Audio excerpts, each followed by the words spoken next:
Okay, Assalamualaikum warahmatullahi wabarakatuh. Kita berjumpa lagi sekali lagi. Sekarang kita bincangkan pula subtopik 5.5 iaitu minyak sawit. Kejadian pertama, buah kelapa sawit terdiri daripada 3 bahagian. Yang pertama, bahagian dinamakan sebagai sabut ataupun mesokap yang mengandungi minyak sawit yang paling banyak. Tengok pada rajah 5.13 ini dapat lihat bahagian sabut ini dinamakan sebagai mesokap. Okey, yang kedua, bahagian isi rong ataupun dikenali juga sebagai kernel yang mengandungi minyak isi rong sawit yang paling berkualiti. Jadi warna putih ini merupakan isi rong. Okey, dan yang ketiga, bahagian tempurung endokap yang tidak mengandungi minyak. Jadi tempurung, endokap, endo maksudnya dalam, kap maksudnya lapisan, lapisan dalam tempurung ni. Jadi dia tidak mengandungi minyak lah. Okey, so kita tengok proses pengekstrakan minyak sawit secara industri. Jadi kita akan tengok pada rajah 5.14 yang menunjukkan peringkat-peringkat pengekstrakan minyak sawit daripada buah kelapa sawit. Kita kecilkan dulu. Panjang dia punya cerita dia.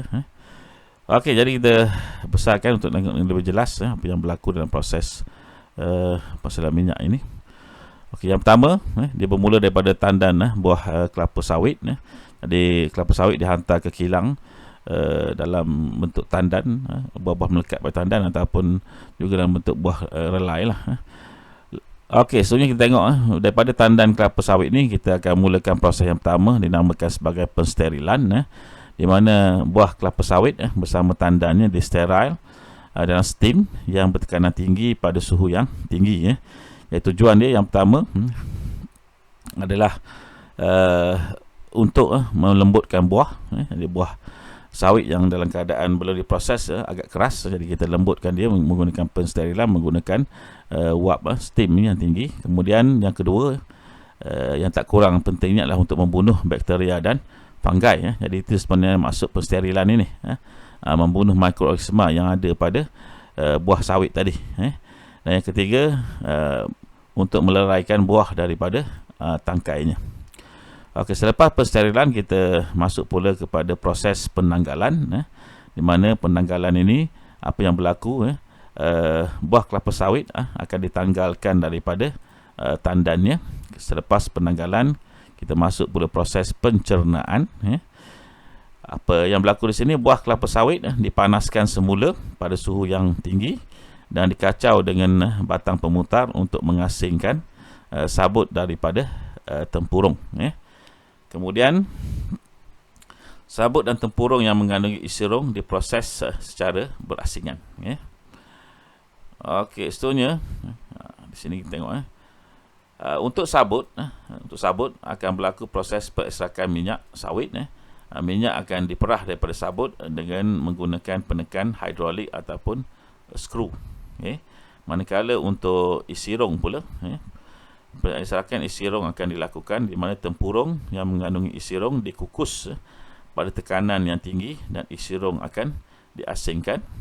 Isi rong kering dan minyak isi rong sawit diekstrak dengan penekan hidrolik ataupun skru.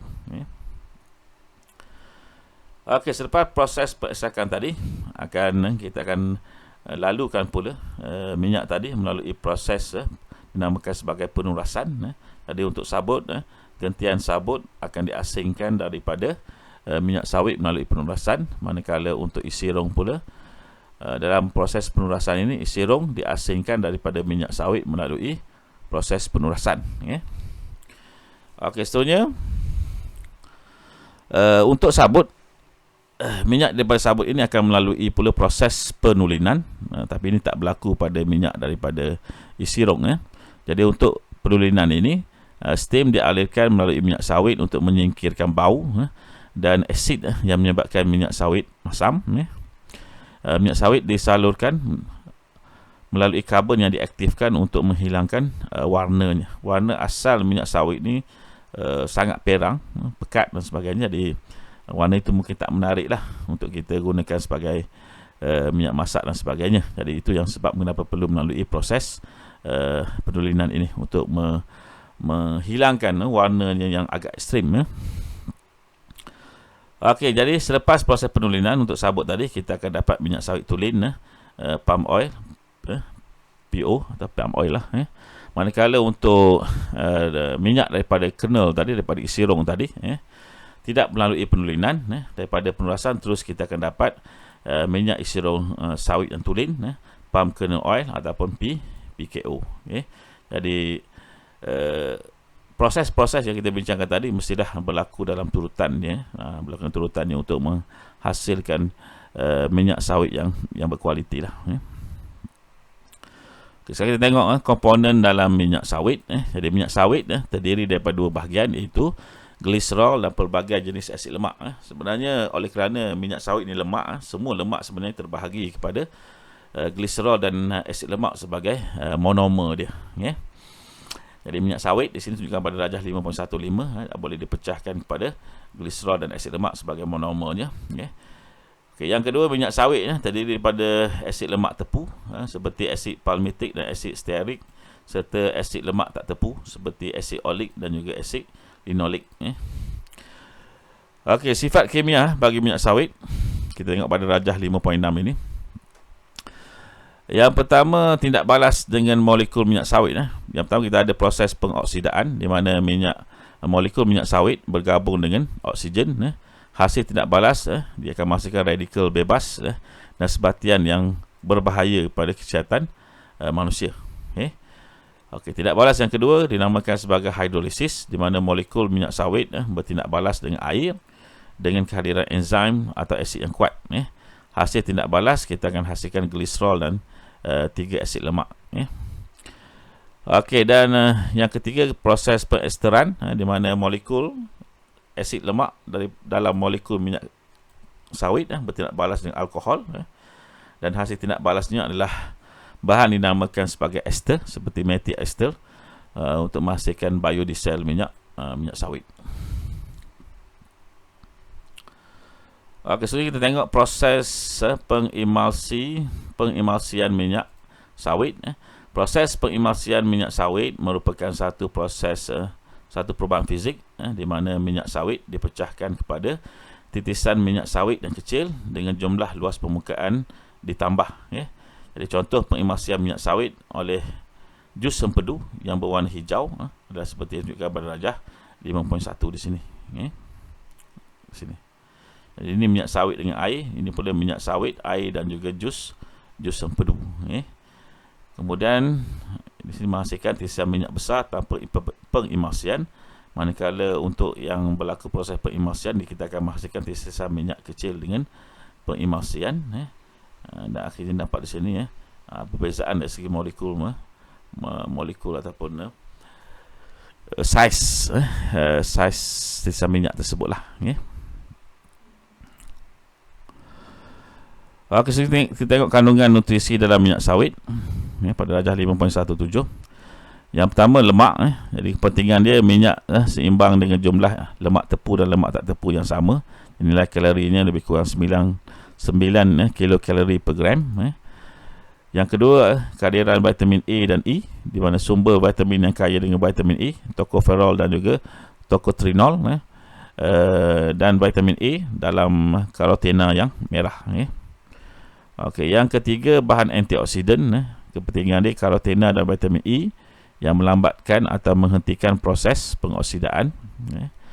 Dan seterusnya, yang terakhir, yang keempat, kita ada sterol, fosfatida, tritophenik dan juga alkohol alifatik. Kepentingan dia menambah nilai nutrisi, kestabilan dan memudahkan penapisan minyak. Okey, di sini kita ada satu soalan spot kebat 9. Soalan dia, antara minyak kelapa sawit dan mentega, yang manakah menjadi pilihan anda? Berikan alasan anda lah. Jadi ini berdasarkan kepada secara konsepnya, bila kita memilih makanan ni, kita akan pilih makanan yang baik untuk kesihatan kita. Jadi mana lebih baik menggunakan minyak sawit atau minyak mentega, dan kenapa? Itu kalau kita nak cerakinkan soalan ini lah. Jadi kamu boleh cuba jawab lah, cari maklumat apa yang mana satu lebih baik, kelapa sawit atau mentega. Okey, penggunaan minyak sawit. Yang pertama, minyak sawit punya banyak kegunaan. Antara kegunaan minyak sawit, yang pertama, sebagai bahan makanan, digunakan sebagai minyak yang seimbang dan mengandungi nutrien yang banyak dan sesuai untuk dijadikan jenis makanan seperti minyak masak, minyak sayuran, margarin dan juga coklat. Jadi ini semuanya ada campuran minyak sawit. Yang kedua, bahan bukan makanan, digunakan untuk membuat bahan bukan makanan seperti suplemen kesihatan, barangan kosmetik dan juga sabun. Suplemen ini sama ada kita gunakan untuk sebagai campuran dia ataupun untuk komponen dalam nutrien yang ada dalam suplemen. Kosmetik ni biasanya dicampurkan dalam lemak untuk pastikan dikalis air dan sebagainya lah. Dan sabun sebenarnya dibuat daripada lemak lah, dan lemak yang paling mudah, paling murah di Malaysia ni adalah minyak sawit lah. Okey, seterusnya kita tengok sabun. Tidak balas antara minyak sawit dengan alkali pekat, lautan natrium hidroksida pekat ataupun lautan kalium hidroksida pekat akan menghasilkan sabun. Dan sabun ini sebenarnya adalah merupakan garam asid lemak. Okey, jadi di sini tunjukkan minyak apabila kita tidak balaskan, kita gabungkan dengan alkali pekat, dia akan menghasilkan garam asid lemak, dikenali sebagai sabun dan juga glycerol.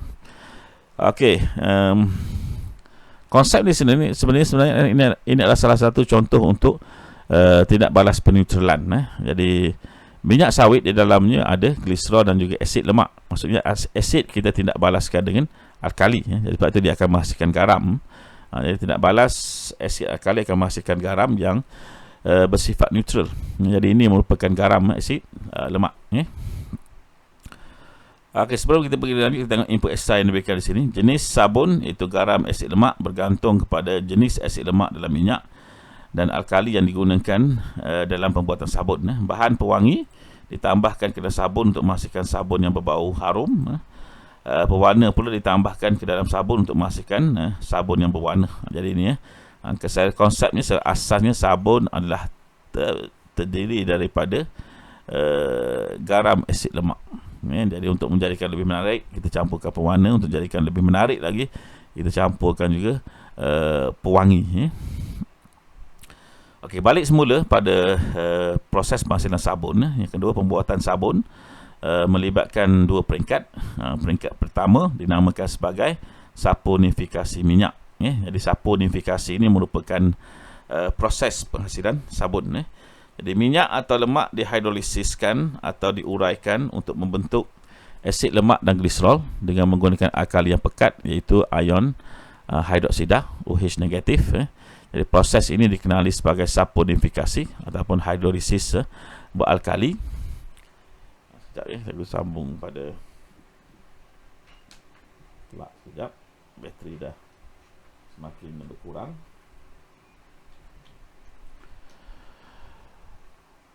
Okey. Okay, ulang balik. Proses ini dikenali sebagai saponifikasi ataupun hidrolisis beralkali kerana alkali digunakan sebagai mangkin. Mangkin ini adalah untuk mempercepatkan tidak balas dalam hidrolisis minyak kepada asid lemak dan juga gliserol. Jadi minyak ditambahkan dengan air, kemudian dicampurkan dengan pemangkit alkali, berlaku proses hidrolisis, akan menghasilkan gliserol dan juga asid lemak. Okey, rajah 5.18 ni ditunjukkan struktur molekul dalam minyak dan air dan juga gliserol dan juga asid lemak. Jadi ini adalah struktur molekul untuk minyak. Kita ada unsur karbon, kita ada unsur oksigen, kita ada unsur hidrogen. Jadi ini dinamakan sebagai ester lah. Ini ester di bawah ni. Dicampurkan dengan air, H2O. Jadi dimangkinkan oleh ion hidroksida. Dan ini akan menghasilkan yang pertama pecahan ni kepada gliserol, dan ini merupakan asid lemak. Okey, yang kedua B, peringkat akhir peneutralan asid lemak. Asid lemak yang terhasil daripada proses saponifikasi kemudiannya dineutralkan oleh alkali seperti larutan natrium hidroksida untuk menghasilkan garam asid lemak ataupun sabun. Jadi di sini tunjukkan asid lemak bertindak balas dengan alkali menghasilkan garam asid lemak atau sabun Dan ini adalah bahan sampingan dia, itu air lah. Okey, jadi tunjukkan di sini pada darjah 5.19 dia punya molekul dia. Kita ada ini molekul asid lemak. Ini merupakan alkali, NaOH, natrium hidroksida, dan akhirnya menghasilkan garam, asid lemak ataupun sabun, dan hasil sampingan dia air. Jadi kalau lihat di sini apa yang bergabung dengan asid lemak ini adalah natrium. Natrium ini akan bergabung dengan yang bukan logam di belakang ni yang ada pada asid lemak, menghasilkan kat pasal ni RCOO-Na. Na ini merupakan natrium daripada natrium hidroksida, dan RCOO ni datang daripada asid lemak. Okey, jadi 3 hasil sampingan dalam pembuatan sabun ialah gliserol. Disebutkan di sinilah. Ini gliserol. Gliserol tidak digunakan dalam tindak balas saponifikasi ini. Bahkan dia merupakan hasil daripada saponifikasi lah. Okey, sebenarnya komponen molekul sabun dan tindakan pencucian sabun. Jadi yang pertama, sabun ialah ejen pencuci yang digunakan untuk menanggalkan kotoran bahan organik. Yang kedua, molekul sabun terdiri daripada 2 bahagian. Yang pertama, kita ada bahagian kepala yang bersifat hidrofilik, bahagian yang melarut kepada air, yang terdiri daripada kumpulan ionik di sini. Ini kepala yang berwarna ungu ni. Dan inilah kepala atau bahagian hidrofilik yang dapat melarut dalam air. Kalau dulu kita anggap hidrofilik ni suka pada air lah. Suka maksud dia mudah larut dalam air. Manakala B, bahagian ekornya yang bersifat hidrofobik, bahagian yang tidak melarut dalam air tapi melarut dalam minyak atau grease yang terdiri daripada rantai hidrokarbon yang jadi belakang ini. Ini merupakan ekor atau bahagian hidrofobik, dapat larut dalam grease atau minyak. Jadi ini sangat penting. Sifat ini sangat penting dalam proses pencucian yang menggunakan sabun. Sekarang kita tengok proses pencucian yang menggunakan sabun ini pada darjah 5.21. Jadi yang pertama, bila kita letakkan pakaian kotor dalam air, kemudian kita letakkan sabun, ini yang berlaku. Kita dapat lihat ini ada molekul sabun, ini adalah permukaan kain, ini merupakan kotorannya.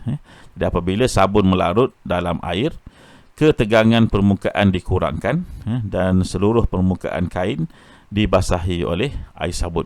Jadi yang pertama, dia akan mengurangkan ketegangan permukaan yang ada pada air tadi, dan ini menyebabkan dia boleh meresap dengan lebih baik dalam pakaian kita lah. Yang kedua, sekarang tengok di sini, bagi tengok pada gambar rajah ni, molekul-molekul sabun ni sudah melekat pada kotoran tadi. Dan kalau kamu melihat di sini, juga besarkan lagi, ini kamu lihat dengan lebih jelas ini. Apa yang ditunjukkan di sini adalah ekor yang ada pada molekul sabun ini sudah pun melarut di dalam kotoran ini yang terdiri daripada grease ataupun minyak lah. Manakala kepala dia yang larut dalam air, terapung lah dalam air, dia bersifat ionik. Jadi bahagian ekor molekul sabun hidrofobik melarut dan melekat dalam kotoran bergrease atau berminyak pada permukaan air, dan bahagian kepala pula yang bersifat hidrofilik melarut dalam air. Jadi dia terpisah, seolah-olah terpisah. Ekor berada di dalam kotoran, kepala molekul sabun berada dalam air. Okey, seterusnya kalau tengok di sini, kalau kita besarkan lagi apa yang nampak berlaku sini. Okey, kita dapat lihat dengan jelas di sini. Sekarang ni kotoran telah pun tercabut daripada pakaian kita, dibawa bersama-sama oleh molekul air. Dia penerangan ini titisan grease dikelilingi oleh molekul sabun dan membawa keluar daripada permukaan kain atau pakaian kita lah. Jadi tindakan menggosok atau memberus kain akan menanggalkan kotoran bergrease atau berminyak daripada permukaan kain untuk menjadi titisan grease yang dikelilingi oleh molekul sabun dan terampai dalam air sabun. Sebenarnya tindakan menggosok dan memberus kain ini sebenarnya adalah untuk menggerakkan air. Menggerakkan air. Kalau kita contoh, kita ada mesin basuh, kita tak gunakan tangan kita untuk menggosok atau memberus, tapi putaran yang berlaku dalam mesin basuh kita itu menyebabkan berlakunya pergerakan pada air. Jadi pergerakan ini sangat pentinglah untuk membantu molekul sabun tadi membawa keluar, mencabut kotoran daripada pakaian kita. Jadi gerakan tersebut, tindakan tersebut berlaku disebabkan oleh pergerakan pada air yang kita gunakan untuk membasuh lah. Kemudian buih-buih sabun memerangkap titisan grease atau minyak yang terampai dalam air sabun. Apabila air sabun dan buih-buih sabun dibuang, kotoran bergrease atau berminyak turut dibuang. Dengan cara ini sabun menanggalkan kotoran bergrease atau berminyak daripada permukaan air. Jadi itu kepentingannya buih-buih yang ada pada sabun. Tugas dia adalah memarkap titisan grease atau minyak yang terampai dalam air sabun. Jadi itu bila kita keluarkan, kalau kamu pernah perhatikan air yang keluar daripada mesin basuh kamu, bila selesai proses pencucian, kamu nampak airnya berwarna hitam, berwarna gelap, menandakan air tadi keluar bersama-sama dengan kotoran yang melekat pada pakaian kamu sebelum itu. Okey, untuk yang ingin memahami lebih lanjut mengenai tindakan pencucian sabun, boleh scan barcode ini. Kita ada bahan yang disediakan oleh Sasbadi online lah. Keseluruhan pengurusan lestari dan kepentingannya dalam industri kelapa sawit. Kita tengok pada Rajah 5.8 ini. Yang pertama, skop pengurusan yang lestari adalah dari segi penggunaan tanah, kepentingannya kepada industri kelapa sawit, penggunaan kawalan biologi, baja organik dan penanaman semula tanpa penebangan hutan, mengoptimumkan penggunaan tanah. Jadi ialah untuk kita tanam sawit, kita perlu clearkan dulu, kita kena bersihkan hutan dulu. Jadi tapi sebenarnya secara banyak perdebatan berlaku di mana mengatakan orang-orang yang anti pada minyak sawit, negara-negara yang anti pada minyak sawit ini mengatakan industri sawit memusnahkan hutan. Industri sawit menyebabkan hutan bila hutan tidak ada, maka meningkatkan pemanasan global. Tapi secara logiknya, apabila hutan ini ditebang, ianya digantikan dengan pokok sawit. Dari segi kajian sains menunjukkan pokok monocotyledon, contohnya pokok sawit dan pokok monocotyledon, boleh tengok pada bentuk daun dia, sebenarnya lebih tinggi kadar fotosintesisnya berbanding dengan pokok dicotyledon. Contohnya pokok durian, pokok rambutan itu pokok dicotyledon. Tengok pada daun dia lah. Daun dicotyledon dengan daun monocotyledon adalah berbeza. Yang monocotyledon dia punya daun panjang-panjang, macam daun kelapa. Manakala untuk yang pokok dicotyledon, daun dia tak panjang-panjang lah, mudah. Kalau kat sekolah kamu mungkin ada pokok bunga raya, itu merupakan daun dicotyledon, ataupun pokok bunga kertas, itu contoh untuk daun dicotyledon. Maksudnya dari segi air sisa, air kumbahan minyak kelapa sawit, palm oil mill effluent, POME, daripada proses pensterilan dijadikan baja organik dan juga bahan teras, bahan tenaga biogas. Okey, sebenarnya yang ketiga, kualiti udara. Kualiti udara meningkat apabila karbon dioksida dalam udara diserap oleh pokok kelapa sawit dan oksigen dibebaskan semasa menjalankan fotosintesis. Ini yang cikgu sebut tadi lah. Yang keempat, sisa kelapa sawit. Pengurusan industri kelapa sawit yang lestari lazimnya mengamalkan konsep sifar, sisa atau zero waste, dengan menukarkan sisa kelapa sawit kepada pelbagai jenis produk yang berguna. Contohnya sekarang, daripada daun dia ataupun daripada dahan dia, daripada batangnya, diproses untuk jadikan makanan, lembu dan sebagainya. Itu antara kaedah konsep sifar zero ni, zero waste ini, untuk memastikan semua hasil, semua daripada pokok kelapa sawit itu digunakan, tidak dibuang begitu saja. Kita tengok pada Rajah 5.22 menunjukkan contoh konsep sifar sisa zero waste dalam industri kelapa sawit. Okay, di sini kita tengok pelepah dijadikan sebagai